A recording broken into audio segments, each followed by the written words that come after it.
নমস্কার, future funding YouTube প্ল্যাটফর্মে আপনাদেরকে আরও একবার স্বাগত জানাচ্ছি।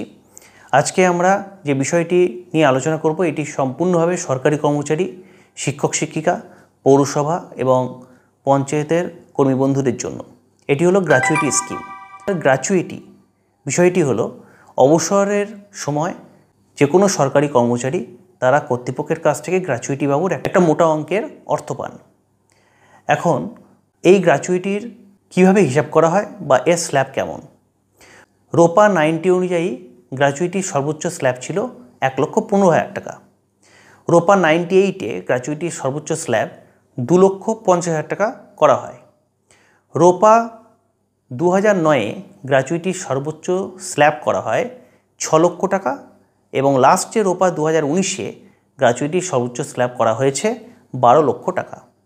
অর্থাৎ গ্র্যাচুইটি ক্যালকুলেশন করে আপনার গ্র্যাচুইটি যদি 12 লক্ষের বেশি হয় তাহলে কিন্তু আপনি 12 লক্ষ টাকাই পাবেন, কিন্তু 12 লক্ষের কম হলে আপনি সেই কম অর্থ পাবেন, 12 লক্ষ কিন্তু পাবেন না।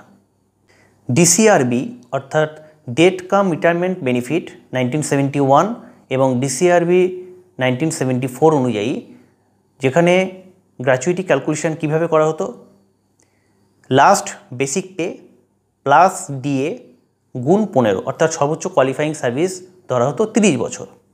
পরে রিভাইজড অর্ডার অনুযায়ী এই ডিসিআরবি 1974-কে রিভিশন করে ম্যাক্সিমাম কোয়ালিফাইং সার্ভিস করা হলো 33 বছর। কোনো কর্মচারী যদি 10 বছর বা তার বেশি সার্ভিস করেন তখন তার গ্র্যাচুইটি ক্যালকুলেশন কিভাবে হয় দেখে নিন। Last basic pay plus DA গুণ unit of service divided by 4। এবং কোনো কর্মচারী তিনি যদি 10 বছর কম চাকরি করেন তাহলে তার গ্র্যাচুইটি ক্যালকুলেশন কিভাবে হয় দেখে নিন। Last basic pay plus DA গুণ unit of service divided by 2। Death gratuity, কোনো কর্মচারী যদি চাকরিকালীন সময়ে মারা যান তাহলে তিনি কিন্তু গ্র্যাচুইটি ক্লেম করতে পারেন না, তখন তার ফ্যামিলি মেম্বাররাই ডেথ গ্র্যাচুইটি ক্লেম করতে পারেন। এই ডেথ গ্র্যাচুইটি সর্বোচ্চ সীমা রোপা 2019 অনুযায়ী 12 লক্ষ টাকা। কোনো কর্মচারী যদি একদিন চাকরি করেন বা চাকরিতে যোগদান করার দিনই তিনি মারা যান তাহলে কিন্তু তার ফ্যামিলি মেম্বাররা ডেথ গ্র্যাচুইটি ক্লেম করতে পারবে। কোনো কর্মচারী তিনি যদি অবসরকালীন সময়ে বা 60 বছরের আগেই বা 60 বছর পর মারা যান তাহলে তার ফ্যামিলি ডেথ গ্র্যাচুইটি ক্লেম করতে পারবে। কোনো সরকারি কর্মচারী তিনি 60 বছর বয়সে অবসর গ্রহণ করলেন এবং তিনি তার বেসিক পেনশন কমিউট করলেন না এবং 65 বছরের আগেই তিনি মারা গেলেন তাহলে তার ফ্যামিলি মেম্বাররা ডেথ গ্র্যাচুইটি ক্লেম করতে পারবে।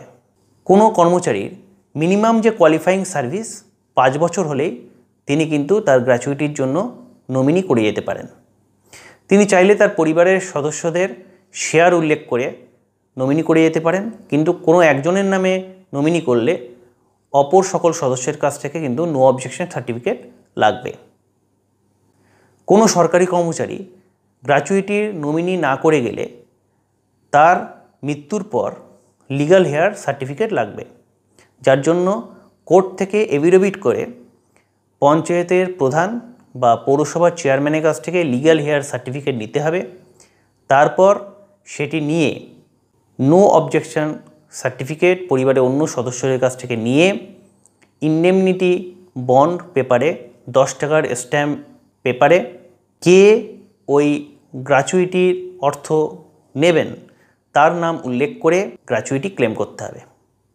এ প্রসঙ্গে বলে রাখি, কোনো সরকারি কর্মচারী পেনশন কমিউট করলে তার পরিবার কিন্তু আর ডেথ গ্র্যাচুইটির জন্য ক্লেম করতে পারবে না।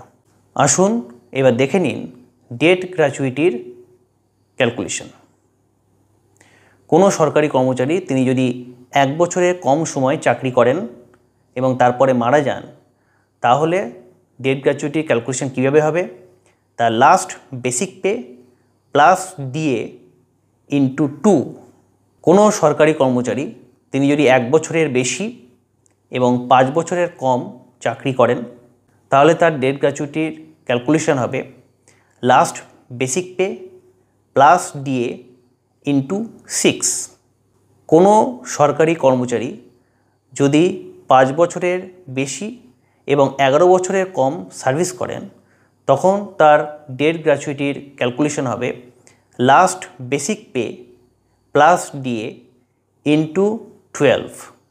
কোনো সরকারি কর্মচারী তিনি যদি 11 বছরের বেশি এবং 20 বছরের কম চাকরি করেন, তাহলে তার ডেট গ্র্যাচুইটির ক্যালকুলেশন হবে last basic pay plus DA into 20। কোনো সরকারি কর্মচারী 20 বছরের বেশি সার্ভিস করলে তার ডেট গ্র্যাচুইটির ক্যালকুলেশন হবে last basic pay plus DA into qualifying service.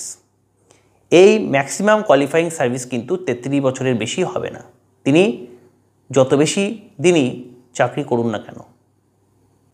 অর্থাৎ তিনি যদি 32 বছর সার্ভিস করেন, তখন last basic pay plus DA into 32। তিনি যদি 34 বছর সার্ভিস করেন, তখন কিন্তু last basic pay plus DA into 33। আশা করছি এই ভিডিওটি যারা সরকারি কর্মচারী আছেন তারা তার এই গ্র্যাচুইটি কীভাবে ক্যালকুলেশন করবেন, বা দুর্ঘটনাজনিত কারণে তার মৃত্যু হলে তার পরিবার কীভাবে ডেট গ্র্যাচুইটি ক্যালকুলেশন করতে পারবে, এই সম্পর্কে আপনাদের উপকারে আসবে। ভিডিওটি ভালো লাগলে অবশ্যই চ্যানেলটি সাবস্ক্রাইব করবেন এবং আমাকে সাপোর্ট করুন। ধন্যবাদ, নমস্কার।